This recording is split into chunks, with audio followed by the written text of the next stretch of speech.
रही है। बड़ा खुलासा क्या हुआ ये हमने आपको बताया, लेकिन कौन है ज़ीशान अख्तर अब आप ग्राफिक्स के जरिए देखिए। बाबा सिद्दीकी हत्याकांड में चौथा आरोपी है जिस पर आरोप लगा कि इसी के इशारे पर एक कांड हुआ है। आपको बता दें कि पुलिस को इसकी तलाश जारी। पंजाब के जालंधर का ये मूल रूप से रहने वाला है और इसके साथ साथ आप समझिए कि पटियाला जेल में ये बंद था। आगे आपको उसके बारे में और जानकारी देते हैं कि फिरौती और हत्या के कई मुकदमे इस पर दर्ज है। जेल में बिश्नोई गैंग के संपर्क में ही ये जेल से इस तरह का अपना साम्राज्य चलाता है। 7 जून 2024 की बात करें, पटियाला जेल से ये निकला था। तो इसी से रिलेटेड हुई जानकारी आपको दे रहे हैं कि मुंबई में सभी आरोपी एक साथ रहते थे।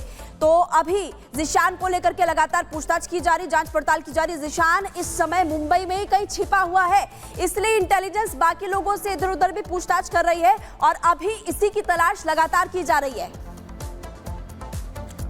तो बाबा सिद्दीकी के मर्डर केस में लगातार बड़े बड़े खुलासे हो रहे हैं। सवाल यह भी है कि आखिर चौथा आरोपी अभी है कहां? ज़ीशान अख्तर जो कि इस समय जहां छुप कर बैठा है, क्योंकि वो पंजाब के जालंधर का रहने वाला और कई लोग अभी उसके संपर्क में है, क्योंकि कई ऐसे आरोपी हैं जो पर्दे के पीछे से लगातार सपोर्ट भी कर रहे हैं। ज़ीशान अख्तर से घर की देखिए उसकी रिपोर्ट हम आपको दिखा रहे हैं, क्योंकि लॉरेंस गैंग ने इस पूरे हमले की पूरी इस घटना की देखिए जिम्मेदारी ली है। लॉरेंस की अगर बात करें तो दाऊद के जाने के बाद मुंबई उसका सॉफ्ट टारगेट बन चुका है। महानगरी मुंबई कल के दिन इस पूरी घटना के बाद हिल उठी। ज़ीशान अख्तर का एक घर है जालंधर में, उसका घर देखिए सबसे पहले रिपब्लिक भारत इन तस्वीरों को दिखा रहा है।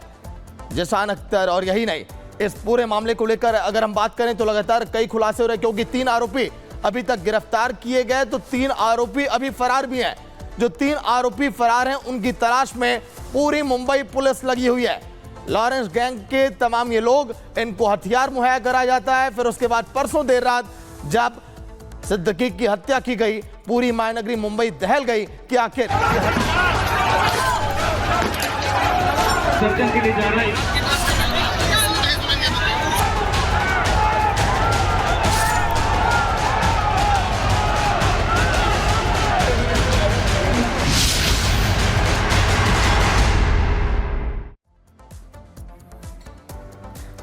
सीधी तस्वीर इस वक्त आपकी टीवी स्क्रीन पर बहराइच से आपको दिखा रहे हैं। हिंसा के आरोपियों की धरपकड़ लगातार जारी है और आपको बता दें कि शोभा यात्रा पर पथराव किया गया था। उत्तर प्रदेश के बहराइच में बवाल काफी ज्यादा बढ़ गया। अभी आपको ग्राउंड से सीधी तस्वीरें हम दिखा रहे हैं। बहराइच में बवाल वाले आखिर कौन है और लोगों ने घरों में तोड़फोड़ और आगजनी भी की थी। देखिए 2 तस्वीरें इस वक्त आपकी टीवी स्क्रीन पर और लाइव तस्वीर इस वक्त हम आपको दिखा रहे हैं कि वहां पर सुरक्षा बल जो है वो लोगों को समझाने बुझाने की कोशिश भी कर रहा है। कुछ लोग प्रदर्शन कर रहे हैं कि जो यहाँ पे ये अंसारी हैंडलूम, ये देखिए किस तरह से ये आवाज आ रहा है। हो सकता है कि इस गाड़ी में कुछ विस्फोटक पदार्थ रखा हो, जिसके वजह से लगातार इसमें से देखिए आग लग रही। कई जगह आगजनी की ये खबर आ रही है। आप देख सकते हैं कि किस तरह का यहाँ पे माहौल है। ये कार जो है धू धू के जल रही है। क्विड कार है, ये नई कार है जिसका नंबर है UP 32 C6500 UP 32। ये जो कार है ये पूरी तरह से धू धू कर जल रही है और इसमें से आवाज भी आ रही है। आप देखिए आगे भी तोड़ फोड़ की स्थिति है। ये देखिए लाइट है, केबल पीछे देखिए, ये किस तरह से आवाज लग रहा है कि इस गाड़ी में कुछ विस्फोटक पदार्थ भी है जिसके कारण से ये देखिए आवाज आ रही है। हो सकता है ये CNG हो, जिसके वजह से इसमें खतरनाक स्थिति देखी जा सकती है और ये आग काफी फैल सकते हैं। पूरे महाराजगंज में आगजनी की स्थिति हो गई है। यहाँ पर देखा जाए यह पूरा जो माहौल है वो दंगे के रूप में तब्दील होता जा रहा है। आगे भी तोड़फोड़ मची है, आगे भी आगजनी हो रही है। आक्रोशित जनता पहुंच चुकी है।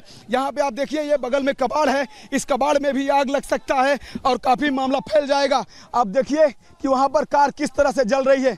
आगे भी भीड़, उस महाराजगंज बाजार में जहाँ कल घटना हुई थी वहाँ पर आगजनी हुई है। कई जगह आप देख सकते हैं धुएं का गुबार है। हालांकि इसमें कोई व्यक्ति नहीं रह रहा है। दुकानें हैं, दुकानें सब बंद हैं। आज वैसे ही दुकानें नहीं खुली हैं। पूरा महाराजगंज जो एरिया है वो बंद है, लेकिन इसमें से साउंड आ रहा है, आवाज आ रही है। देख रहे हैं पूरी की पूरी गाड़ी धू धू कर जल रही है। आप देख सकते हैं लाइव तस्वीरें, रिपब्लिक भारत आपको लाइव तस्वीरें दिखा रहा है कि किस तरह से ये गाड़ी जल रही है, किस तरह का एक खतरनाक मंजर है। यहाँ पर लाइट भी है, खंभे भी हैं। ये हो सकता है कि इन खंभों में भी लाइट हो। ये काफ़ी रिस्क का एरिया पूरा दिखाई दे रहा है। यहाँ पर ये डेंजर जोन बन चुका है इस समय महाराजगंज बाजार। आप देख सकते हैं कि क्या स्थिति है। यहाँ पर आक्रोशित भीड़ वहाँ पहुँच चुकी है। कई जगह आगजनी की खबरें आ रही हैं। आप देख सकते हैं कि क्या माहौल है। वीडियो जर्नलिस्ट दीपक त्रिपाठी के साथ राघवेंद्र पांडे, रिपब्लिक भारत, बहराइच। तो ये ग्राउंड से आप तस्वीरें देख रहे थे और राघवेंद्र लगातार ग्राउंड पर बने हुए। राघवेंद्र, वहां पर हालात बहुत खराब नजर आ रहे हैं, आगजनी, तोड़फोड़। अभी पुलिस प्रशासन कैसे लोगों को समझा रही है, क्योंकि लोग नाराज हैं जो पथराव हुआ उसको लेकर?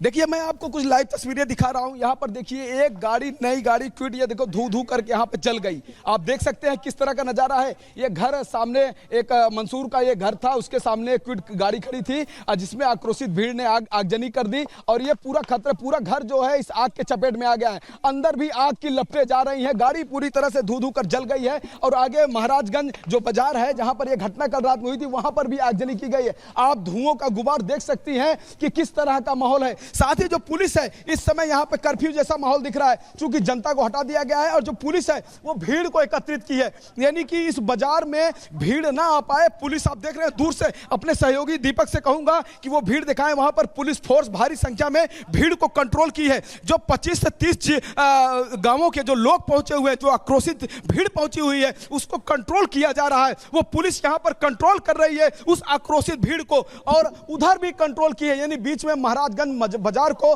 पूरी तरह से सन्नाटे में बदल दिया गया है। आप देखिए कि एक भी व्यक्ति यहां नहीं दिख रहा है। वो इसलिए कि दोनों साइड में पुलिस ने कंट्रोल कर लिया है भीड़ को। लेकिन कुछ देर पहले यहां पर आक्रोशित भीड़ आई थी और उसने आगजनी किया, उसके अंदर इस तरह का आक्रोश देखा गया। आक्रोश का कारण था कि एक व्यक्ति राम गोपाल मिश्रा, जिसके सीने में लगभग 1 दर्जन से ज्यादा गोलियां उतारी गई, 12 से 13 गोलियां मारी गई। यह दृश्य किसी को पच नहीं रहा है।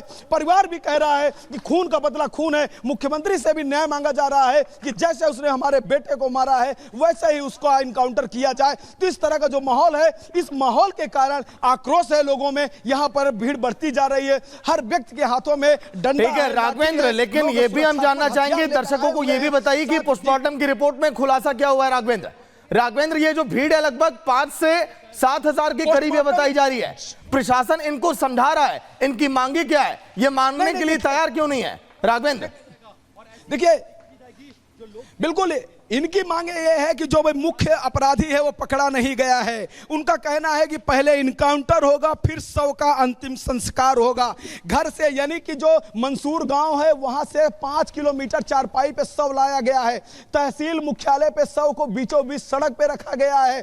कहा जा रहा है कि जब तक उन अपराधियों का इनकाउंटर नहीं हो जाता है तब तक शव का अंतिम संस्कार नहीं हो सकता है। इसी मांग पर रुके हुए हैं। और यह भी कहा जा रहा है कि ये जो अपराधी है इनका भी इनकाउंटर हो, जैसे इनके बेटे को मारा गया है वैसे ही इनका भी इनकाउंटर हो, ऐसा परिजनों का कहना है। तो इस तरह का जो माहौल है, इसीलिए यहां टाइम लग रहा है, देर लग रही है। पुलिस सोच रही है कि अंतिम संस्कार हो जाए तो भीड़ हो सकता है कि ठंडी पड़ जाए, लेकिन शव सड़क पे रखा है, पुलिस उनको संभालने में लगी हुई है। जो आक्रोशित जनता आ रही है, लेकिन 10 जिलों की जो पुलिस है, खुद लखनऊ के अधिकारी यहां पर रात में स्टे किए हुए थे और 10 जिलों की जो पुलिस फोर्स है बहराइच आ चुकी है, पीएसी आ चुकी है, आरएफ आ चुकी है, एलआईयू आ चुकी है। तो यहां पर पुलिस फोर्स की कमी नहीं है। लेकिन जो दृश्य था दुर्गा पूजा के मौके पर, यानी कि दुर्गा विसर्जन होने जा रहा था, जिस तरह से वहां पर एक युवक को खींच के गोलियां मारी गई, उससे लोगों में काफी नाराजगी है। जी। लेकिन राघवेंद्र, वो कौन से लोग थे जिन लोगों ने कल के दिन ये दंगा फैलाया? क्योंकि उत्तर प्रदेश में उपद्रव इस तरह से देखिए बर्दाश्त नहीं है। सीएम योगी पूरी तरह से सख्त हो, कह रहे हैं कि जो भी है कड़ा एक्शन लीजिए, तुरंत कार्रवाई करिए। राघवेंद्र, बिल्कुल बिल्कुल आपने सही कहा कि मुख्यमंत्री योगी आदित्यनाथ ने तुरंत ट्वीट करके निर्देश दे दिया था पुलिस प्रशासन को कि जो उपद्रवी हैं उनके ऊपर सख्त एक्शन हो। जो मूर्तियां बची हुई हैं उनका सुरक्षा के बीच में उनका विसर्जन का कार्यक्रम हो, भीड़ को कंट्रोल किया जाए। जिनकी गलती है उनको बर्दाश्त नहीं किया जाएगा, उनके ऊपर सख्ती होगी। लेकिन जिस तरह से शोभा यात्रा निकल रही थी, मान लीजिए कि कहीं थोड़ा बहुत तनातनी हुई तो वो जान तक, खूनी रंजिश तक नहीं बदलनी चाहिए थी। इस तरह से आक्रोश नहीं निकालना जाना चाहिए। आपका कुछ नुकसान हुआ था या कहीं कोई बात हुई थी, चाहे वो डीजे का साउंड हो, चाहे वो झंडा लगाने वाली बात हो, चाहे वो पथराव की बात हो, तो पुलिस उसको मैनेज कर लेती। थोड़ा बहुत नुकसान भी होता है तो उसकी भरपाई हो सकती थी, लेकिन जान की भरपाई नहीं हो सकती है। जान की भरपाई कैसे हो सकती है? इसलिए उस व्यक्ति को जिस तरह से मारा गया है उसके आक्रोश में जनता यहां पर आक्रोशित है और जनता यहां पर आई, अभी महाराजगंज में पहुंची है। कई जगह देखिए कि आगजनी जलने की खबर आ रही है, ये धुएं का गुबार दिख रहा है। पुलिस फोर्स अलग अलग बटालियन में गश्त लगा रही है। ये जो कार है पूरी तरह से जल के खत्म हो गई है, समाप्त हो गई है। अंदर ये जो इतना बड़ा सा मकान है, इसमें हो सकता है कि आग न लगे। इसके आगे लिखा है Ansari handloom and readymade centre, इसका इस दुकान का नाम है। इसमें 2-3 दुकानें हैं, अंदर काफी गहराई है इस दुकान की, तो कहीं इस पूरे मकान में ना आग लग जाए। क्योंकि यहाँ पे एम्बुलेंस दिख नहीं रही है और भी जो दमकल विभाग की गाड़ियां दिख नहीं रही हैं कि इस पे काबू पाया जाए। लेकिन आक्रोशित जनता इस महाराजगंज बाजार में घटना स्थल पे पहुंची थी और वहां पहुंच के उसने अपना आक्रोश जाहिर किया। जिस तरह से उस व्यक्ति की हत्या की गई, 1 दर्जन से ज्यादा गोलियां उसके सीने में उतार दी गई, उसके बाद यहाँ के लोग काफी आक्रोशित थे। उन्होंने अपना आक्रोश आज जाहिर किया। आप देख सकते हैं कि यहाँ पर जो पुलिस फोर्स है, जो यूपी पुलिस के जो जवान हैं, सुरक्षा के बीच में यहाँ पर सुरक्षात्मक जैकेट पहनकर, बंदूक लगाए हुए, हाथों में डंडा लेकर के गश्त दे रहे हैं। जी, सुरक्षा का जैकेट पुलिस वालों ने पहना है, लेकिन सबसे बड़ा सवाल खड़ा होता है कि लोगों की सुरक्षा कौन करेगा। शोभा यात्रा निकाली जाती है, लेकिन उसके दौरान भी वहां पर पथराव शोभा यात्रा पर किए जाते हैं। और ऐसा राघवेंद्र पहला मामला नहीं, इससे पहले भी बड़ी बार ऐसे मामले सामने आ चुके हैं और पहले भी कई बार ऐसे बवाल हो चुका है। राघवेंद्र,